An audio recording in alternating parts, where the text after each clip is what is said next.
हाँ, तो वेलकम दोस्तों, आपका फिर स्वागत है हमारे इस कॉन्सेप्ट नेक्स्ट ट्यूटोरियल के साथ। तो आज मैं आपको कक्षा 11वीं के फिजिक्स की जो हम लोगों ने अपना मात्रक पढ़ा था, अब आज पढ़ेंगे मापन। मापन एक तरीके से ना पढ़ के हम लोग पढ़ेंगे कि जो अपना क्षेत्रफल होता है, एरिया होता है, घनत्व होता है, डेंसिटी होता है, या बोले तो अपना क्या वेलोसिटी होता है, बोले तो त्वरण होता है, विस्थापन होता है, इन सबको एक सिंबल के रूप में दर्शाते हैं। जैसे अपना जो आपको एग्जाम्पल बता रहा हूँ, जैसे अपना जो क्षेत्रफल होता है, मतलब कि क्षेत्रफल एरिया जिसको बोलते हैं इंग्लिश में, तो क्षेत्रफल जो होता है, क्षेत्रफल में क्या होता है, मतलब अगर हम आयत का क्षेत्रफल लेके चले, आयत का क्षेत्रफल लेके चले अगर हम, तो क्या हो जाएगा, लंबाई और चौड़ाई हो जाएगा, ठीक ना। तो ये एक क्या लंबाई और चौड़ाई, मतलब ये भी एक तरीके से ये भी लंबाई, एक तरीके से ये भी लंबाई है। अगर एक तरीके से नापा जाए अपने आंशिक रूप से, तो ये भी लंबाई है, ये भी लंबाई, एक तरीके से लंबाई ही होगी जो होगी। तो जिसको लंबाई से एल, लेंथ एल दर्शाते हैं, और इसको भी एल दर्शाते हैं, मतलब इसको एल स्क्वायर, क्षेत्रफल को एल स्क्वायर भी लिखते हैं। तो इस तरीके से जितने भी अपने बनते हैं अपने भौतिक विज्ञान के मापन वाले चैप्टर में वो सारा समझेंगे। इसके पहले हम समझ लेंगे कि जैसे हम लंबाई को एल लिए, लंबाई को एल लेते हैं, दूरी को लंबाई को एल लेते हैं, दूरी को क्या लेते हैं, अपने दूरी को भी एल ही लेते हैं क्योंकि दूरी एक तरीके से लंबाई है, और अपना द्रव्यमान को एम लेते हैं, समय को टी लेते हैं। ये सब समझने के बाद फिर इस पर आते हैं, ठीक है। तो सबसे पहले इसको मिटाता हूँ मैं और आपको समझाता हूँ कि जो जो अपने मूल राशियां जो हैं उनको किन किन रूप में दर्शाते हैं। जो अपने मूल इकाइयां हैं, यहाँ पे इकाई की बात नहीं की जा रही, यहाँ पे मीटर, सेंटीमीटर, सेकंड, उससे बात नहीं की जाएगी। जो अपना मीटर, जिसको दूरी दूरी को मीटर में नापते हैं, तो दूरी को किस तरह से दर्शाते हैं वो आज हम देखने वाले हैं। सबसे पहले हम देखेंगे द्रव्यमान। क्या देखेंगे? द्रव्यमान। द्रव्यमान जिसको इंग्लिश में बोलते हैं मास, ठीक है। तो द्रव्यमान को हम लोग दर्शाते हैं किससे? एम से। ध्यान रखिएगा, एम से। लेकिन यहाँ पर देखिए एम जो है बॉक्स के बंद बंद बंद रहता है तो बेटर रहता है, ठीक है, एम। लेकिन ध्यान दीजिएगा ये कैपिटल एम है, ना कि स्मॉल एम है, ठीक है। स्मॉल एम नहीं है, क्योंकि कैपिटल एम द्रव्यमान के लिए, स्मॉल एम क्या हो जाता है? मीटर के लिए। ध्यान दीजिएगा। अब दूरी को हम लोग क्या करते हैं, हम तो दूरी लें, दूरी या लंबाई जो भी ले, उसको हम लोग बताते हैं एल, और ब्रैकेट में बंद करना जरूरी है, ध्यान रखिएगा, जो कि लेंथ होता है, ठीक है, एल। और अपने पास तीसरा क्या है? समय। तीसरा क्या है अपने पास? समय। समय को जानते हैं आप, इंग्लिश में टाइम बोलते हैं, और उसको टी से दर्शाते हैं, ठीक है। ये सब समझ लीजिए, फिर अपने पास चलेंगे सारे क्वांटिटीज पे। उसके बाद क्या आता है अपने पास? तापमान आता है। क्या आता है? तापमान।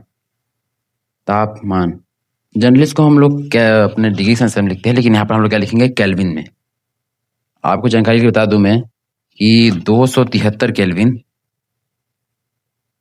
बराबर 0 डिग्री सेल्सियस, ठीक है। ये बात ध्यान रखिएगा, यह तो आपको पता होनी चाहिए, ठीक है। 273 केल्विन बराबर 0 डिग्री सेल्सियस। अपने पास क्या था इसके बाद? विद्युत धारा, मतलब इंग्लिश में क्या बोलते हैं इसको? विद्युत धारा को इलेक्ट्रिक करंट। इसको हम जनरली हम लोग अपने 10th तक पढ़े हैं कि इसको आई से दर्शाते हैं, आई से। लेकिन यहाँ पर आने के बाद बदल जाती है, आई से न दर्शाकर, आई से दर्शाते हैं पर वही विद्युत धारा है, लेकिन हम लोग उसको यहाँ पर एम्पियर, ए से दर्शाएंगे, ठीक है। आंद्रे मेरी एम्पियर ने जो दिया था, ए से। उसके बाद क्या आता है हमारे पास? पदार्थ की मोलरता होता है, जो कि अपने हम लोग फिजिक्स में नहीं पढ़ेंगे, उसको पढ़ेंगे हम लोग रसायन विज्ञान में। तो पदार्थ की मोलरता भी लिख लेते हैं हम लोग, पदार्थ की मात्रा, सॉरी, पदार्थ की मात्रा, वही मोलरता वही होती है। इसको हम दर्शाते हैं किससे? MOL से। ध्यान दीजिएगा, स्मॉल है यहाँ पे क्या है? स्मॉल है। उसका आता है ज्योतिक तीव्रता, मतलब कि जो ज्योति की जो तीव्रता होती है, मतलब कि प्रकाश की तीव्रता, उसी को यहाँ पे ज्योति तीव्रता लिखते हैं, ठीक है। ज्योति तीव्रता, उसको किससे दर्शाते हैं हम लोग? C और D से। सॉरी, यहाँ पे ध्यान दीजिएगा, ऐसे ना लिख करके हम लोग इस द्रव्य को बनाएंगे जो हम लोग ऊपर बनाते आ रहे थे, ठीक है। क्या लिखते हैं इसको? C और D से, इस तरीके से, ठीक है। यहाँ तक हम लोगों ने समझ लिया कि 7 जो अपने मूल, जो अपने इकाइयाँ थे उसके मापन समझ लिए। ध्यान दीजिएगा, ये अपनी इकाई नहीं दी हुई है, जो अपने पास इकाई नहीं है, यहाँ इकाई का मापन है। किस से नापते हैं? M से द्रव्यमान को बोलते हैं, L से दूरी को बोलते हैं, T से समय को बोलते हैं, K से तापमान को बोलते हैं, और A से धारा, मोल से पदार्थ की मोलरता, CD से, ठीक है। तो अब हम चलते हैं अपने मेन जो अपने पास क्षेत्रफल, एरिया, घनत्व, त्वरण है, जो अपना एक्सेलरेशन है, घनत्व है, वो फोर्स है, बल है, तन्यता है, उस सबको समझते हैं, ठीक है। इसको मिटाता हूँ और उस टॉपिक पर चलता हूँ। हाँ दोस्तों, मिट चुका है। अब चलते हैं अपने पहले टॉपिक की ओर। पहला टॉपिक क्या लेके चलते हैं? अपने क्षेत्रफल, जिसको भी आपको पहले कुछ देर पहले बताया था मैं, उस टॉपिक चलते हैं, क्षेत्रफल। क्षेत्रफल किसी का भी क्षेत्रफल, उसका जो अपना सिंबल लिखेंगे वो सभी के लिए बराबर रहेगा।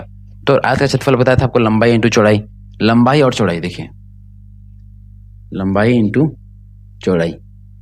तो ध्यान दीजिएगा, दोनों क्या है? ये भी लेंथ है, ये भी लेंथ है, तो दूरी है एक तरीके से, यहाँ इस बिंदु से उस बिंदु की दूरी है, जिसको हम समझे थे L समझे थे, तो L इंटू L दिया हुआ है, तो यहाँ पे क्या हो जाएगा इसका? L स्क्वायर, ठीक है। और डब्बे में बंद करना जरूरी है, ध्यान रखिएगा। उसके बाद अपने बात है आयतन। अगर हम घन या घनाभ का आयतन लेते हैं तो भी हम क्या लिखते हैं, आयतन को, वॉल्यूम जिसको इंग्लिश में बोलते हैं आयतन। उसमें क्या होता है, लंबाई इंटू चौड़ाई इंटू ऊंचाई, यही होता है उसमें, इंटू ऊंचाई होता है। तो अगर हम यहाँ पे देखें तो वो भी तो लंबाई है, एक दो बिंदुओं के बीच की दूरी है, चौड़ाई भी दो बिंदुओं के बीच की दूरी है, ऊंचाई भी दो बिंदुओं के बीच की दूरी है। यहाँ पर भी उसको, इस दूरी को हम लोग क्या लेते हैं, एल, लेंथ लेते हैं, L, L into L into L, जो कि क्या हो जाएगा हमारे पास एल क्यूब। ठीक है, एल क्यूब हो जाएगा। तीसरा क्या टॉपिक अपने पास आता है, तीसरा टॉपिक अपने पास आता है चाल, जिसको इंग्लिश में बोलते हैं स्पीड। ठीक है, तो टॉपिक अपने पास चाल। तो चाल का फॉर्मूला पता होना चाहिए आपको, जैसे हम लोग यहाँ पर निकाल रहे हैं सब चीजें, आप लोग को ये रटना नहीं, आपको फॉर्मूला पता होना चाहिए, आप ऑटोमेटिक निकाल लेंगे। तो चाल के फॉर्मूला क्या होती है, दूरी बटे समय। तो दूरी बटे समय, दूरी बटे समय। ध्यान दीजिएगा, दूरी को हम लोग किस क्या लिखते हैं, एल लिखते हैं, और समय को लिखते हैं टी। आपको बताया था ना इससे पहले, टी लिखते हैं। तो अगर इसको अच्छे से हम लोग लिखने जाएं, तो अगर हम एल को ही रहने दें, अगर टी को ऊपर गुणे में लिखना हो तो यहाँ पर घात एक, यहाँ पर प्लस घात एक है, तो ऊपर जाने पर घात माइनस एक हो जाती है, मतलब टी माइनस एक हो जाएगा। ऐसे इस तरीके से इसको लिखते हैं। हमारे पास चौथा टॉपिक आता है, हमारे पास चौथा टॉपिक आता है वेग। क्या आता है, वेग। ध्यान दीजिएगा, वेग आता है। तो वेग को हम लोग क्या बोलते हैं, वेग की मतलब वेग बोले तो वेग क्या, वेग क्या, वेग को हम लोग, वेग की फॉर्मूला क्या होता है, वेग का फॉर्मूला होता है विस्थापन, विस्थापन बेटे समय, यही होता है ना। वेग विस्थापन मतलब दो, जहां पर विस्थापन जो होता है वो भी एक तरीके से दो बिंदुओं के बीच की न्यूनतम दूरी होती है, दो जगह बिंदुओं के बीच की न्यूनतम दूरी को विस्थापन बोलते हैं। तो दूरी यहाँ पर भी आ रही है, तो दूरी की जगह हम लोग क्या लिखते हैं, एल लिखेंगे। तो विस्थापन की जगह एल लिख देंगे, समय की जगह टी ही लिखेंगे, जिसका भी क्या हो जाएगा, एल टी माइनस वन। ध्यान दीजिएगा, ये किसकी है, अपनी चाल का है, और ये किसका है, अपने पास वेग का है। दोनों का समान ही बात ध्यान रखिएगा, ठीक है। अब अपने पास पांचवा टॉपिक आता है घनत्व। क्या आता है, घनत्व, घनत्व, घनत्व, ठीक है। इसको इंग्लिश में क्या बोलते हैं, डेंसिटी। तो इसका इसका सूत्र क्या होता है, हम लोगों ने पहले कई सारे वीडियो में घनत्व का सूत्र पढ़ा हुआ है। वो होता है द्रव्यमान बटे आयतन, आयतन। तो द्रव्यमान होता है, द्रव्यमान का सूत्र क्या होता है पता है आप लोगों को, द्रव्यमान का सूत्र हम लोग इस तरीके से लिख सकते हैं कि द्रव्यमान जब भी हम लोग लिखते हैं, एक बात का हम लोग विशेष ध्यान रखते हैं, पता है आप लोगों को, द्रव्यमान को हम लोग एम से लिखते हैं, क्योंकि द्रव्यमान मतलब मास, जो क्या सबसे पहले बताया था आपको, तो मास एम यहाँ लिख लेंगे, क्योंकि द्रव्यमान का मतलब एम से दर्शाते हैं एम को। और आयतन मतलब कि आयतन जो होता है अपने पास यहाँ पर लिखा भी हुआ है आयतन, देखिए आयतन का एल क्यूब होगा, क्यों होगा, क्योंकि तीनों लंबाई होंगे और उनका गुणनफल एल क्यूब होता है। तो यहाँ पे द्रव्यमान ऑलरेडी दिया हुआ है एल क्यूब, तो एल का क्यूब, इसको अच्छे से हम लोग लिखेंगे, तो पास एम गुणे में ऊपर करेंगे तो उसको एल माइनस थ्री आ जाएगा, और यहाँ ब्रैकेट में ही बंद हो जाएगा। ठीक है, इस तरीके से इसको दर्शाते हैं। चलिए इसको मिटाते हैं और अगले टॉपिक की ओर चलते हैं। आज इसका स्क्रीनशॉट ले लीजिए आप लोग, ठीक है, ले लिया। चलिए चलते हैं अगले टॉपिक की ओर। अपना अगला टॉपिक आता है त्वरण। ध्यान दीजिएगा, त्वरण, जिसको इंग्लिश में बोलते हैं एक्सेलरेशन, त्वरण, ठीक है, इसको बोलते हैं त्वरण। अपना कौन सा नंबर था मैं भूल गया, चलिए यहाँ से स्टार्ट करते हैं शुरू से। इसको बोलते हैं त्वरण, जिसको इंग्लिश में क्या बोलते हैं, एक्सेलरेशन।